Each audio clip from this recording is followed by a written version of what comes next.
All right, in this video I'd like to talk about how to relieve shoulder pain that you may be experiencing.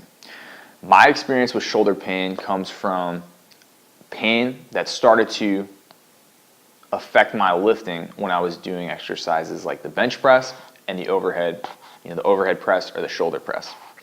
So luckily, when I had this problem, when I experienced this, I was at a job that allowed me to access a physical therapist. So I was able to have a physical therapist look at me, diagnose my problem, and even take an ultrasound device over my shoulder to see what was going on.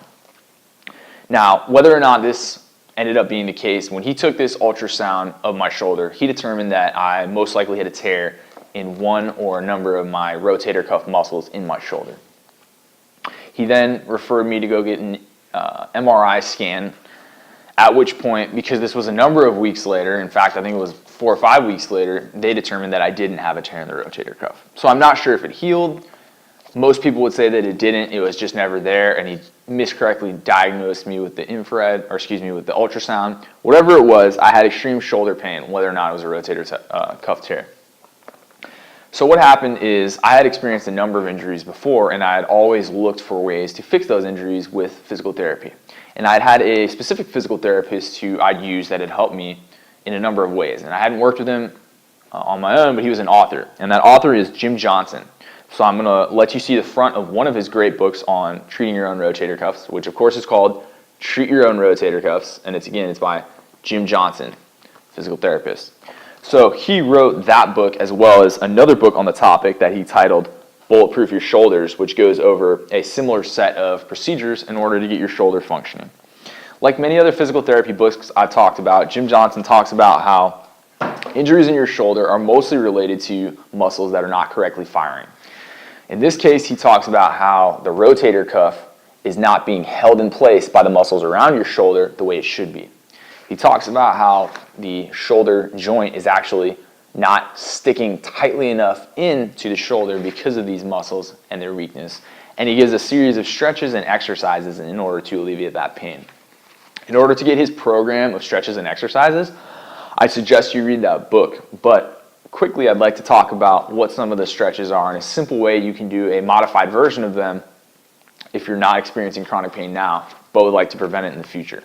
So, real quick, he gives 4 main stretches. And the first one, most people are probably familiar with. It's just across the body, stretching, the rear deltoid part of the shoulder. The second one, most people are also somewhat familiar with, except this is done at a slightly different angle than what most people would be familiar with.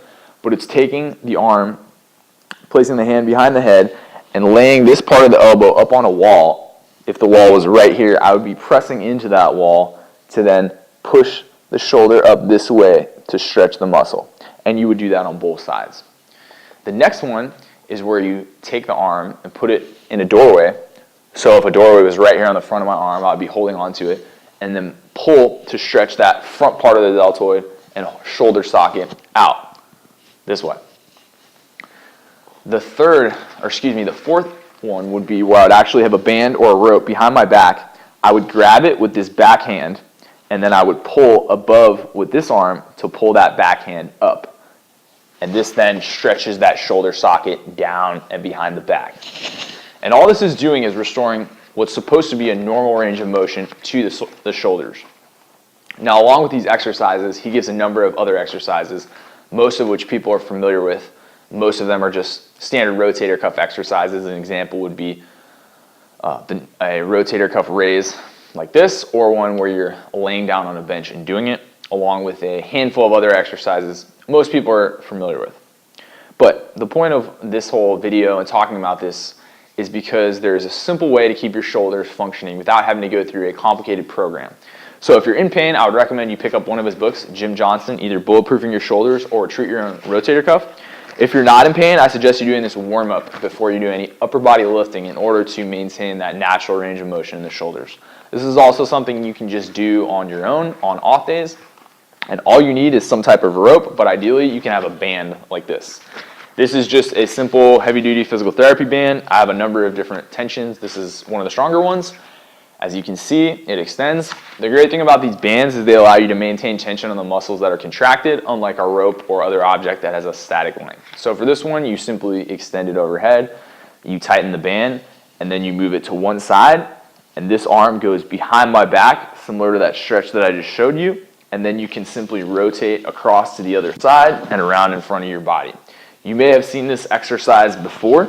I've seen a number of authors doing this prior to doing bench press workouts, and I think that's a really great thing to show people, because this exercise alone can maintain the correct length tension relationships in the muscles in the shoulder and prevent you from having any of those problems like what I experienced. So again, you just take a band of rope, extend it overhead, put tension in the rope, take it to one side, and then you can move it around your body in order to take each shoulder through its full range of motion and give that, restore that correct length tension relationships to the shoulders. So again, do that exercise. If you have the time or the resources and you're already experiencing pain, I suggest you check out either Jim Johnson's Treat Your Own Rotator Cuff or his Bulletproof Your Shoulders. So I hope you got something out of this video. It was helpful. If you're experiencing shoulder pain, hopefully that will alleviate it, and thanks for watching.